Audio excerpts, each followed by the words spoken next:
Hello. Hello. Fancy seeing you here?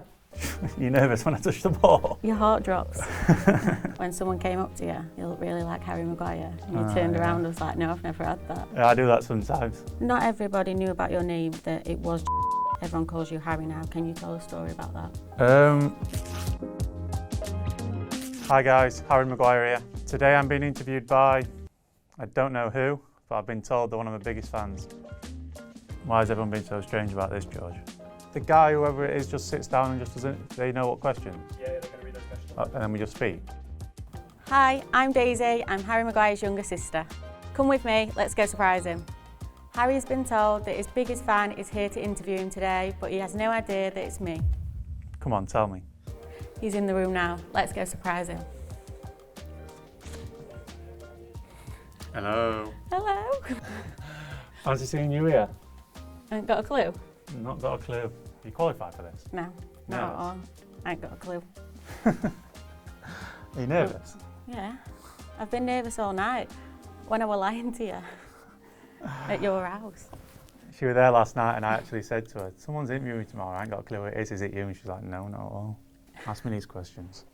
We've also got one more surprise. Who else is that? Hey, you're a good liar. Hello, Mum. Oh dear, you're nearly sisters. I had a good idea. Were you surprised? No, not really. Yeah, you were. I knew you'd say that. I said this to these. I was like, he's going to make out that he knew straight away it was us. Right, Come on then. here we are. Let's see what you've got. What's something that I am better at you, in your opinion? Not much. I knew you'd say that. Cooking. I'll give you that one. You were so competitive growing up. Do you think that's why you were able to make it? Yeah, probably was, to be honest, especially having two brothers. And you're competitive as well. Yeah, I had to be with three brothers. Yeah, that's true. I was talking to Mum about this, and she said when you and Joe used to go and play tennis, Joe used to come back with half a racket. Yeah, he used to smash racket up all the time. And I can remember one time he actually banned me from playing a shot that I kept getting in with and winning the point. What's the funniest place you've been recognised? Probably it's always most awkward places in the toilet, probably, when you stood alongside someone. Do you remember that time at V-Fest? Huh? When someone came up to you? And said what? You look really like Harry Maguire. And you turned around and was like, no, I've never had that. Yeah, I do that sometimes. When they don't know it's me, I always say, Or when it's Joe. Yeah. They come up to Joe a lot. They come up to my brother a lot and ask him if he's Harry Maguire. And he normally says yeah, to be honest. It's caused me plenty of trouble in the past. Do you think deep down you always knew you were going to be a footballer? No, I wouldn't say always knew. I obviously always had talent, and it always helped that I did play the year above. I always played with my brother, so that definitely helped me. Do you remember the time that Mum went to a spiritualist? She's been to plenty and half of them are absolute nonsense. What did they say? When they said that one of her children are going to make it really big worldwide. They also mentioned something about going to Manchester. And at this point you was only just starting off at Sheffield United. I must say, I don't believe in any Or a of lucky them. guess. Whereas my mum always tells me that she does. And she goes to see a lot, but I do not believe in anything. So it was a good guess, that. Not everybody knew about your name, that it was Jacob. Everyone calls you Harry now. Can you tell a story about that? My mum decided to call me Jacob Harry when I was obviously just born. And then after 3 months, people started calling me JK, I think it was. And she didn't like it, so she swapped it around to Harry Jacob. But she actually we couldn't change it by passport until I was 18. So as soon as I was 18, I turned it around. So it's actually officially Harry Jacob now, but it was officially Jacob Harry until I was 18. What's one text or phone call that has meant the most to you in your career?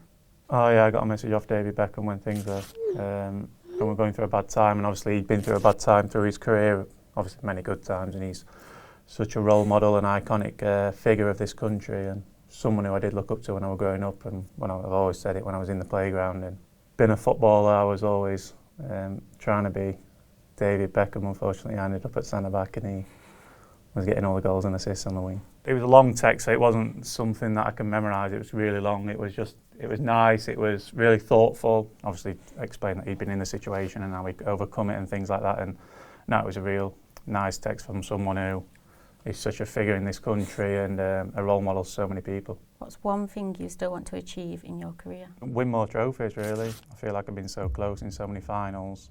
I think I've lost 4 penalty shootouts now in finals, which is obviously heartbreaking. So win more trophies, win more finals.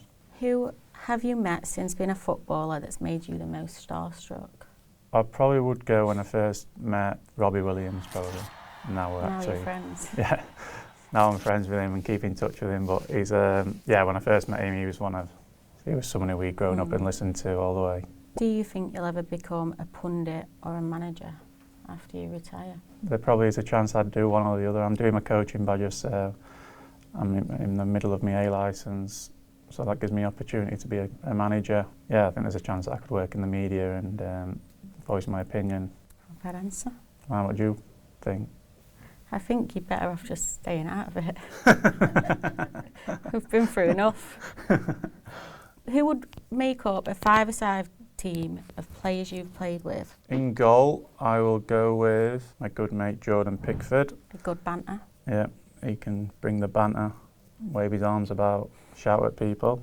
Cristiano Ronaldo, I would go. Bruno Fernandes, John Stones, and Harry Kane. Not bad. Right, my turn to interview you now. Let's see what you're all about. Do you get nervous still now watching me play, or did you get more nervous when I first started? Probably still. Still get nervous now? Yeah. Even to this day, you don't get used to that first minute when the game kicks off. It is strange. It's probably harder to watch. It's probably harder to watch a family member play than it is actually playing. When I go and watch my brother play Loz, I was probably more nervous watching him in his final that he played at Wembley than being in a game of football myself, so it is strange. Yeah, it's just every time you get the ball. That's not very good. You're nervous when I touch the ball? Your heart drops. What's your favourite football memory supporting myself? I think standout was probably Russia. I feel like that whole tournament. Yeah. And I just think none of us really knew what to expect.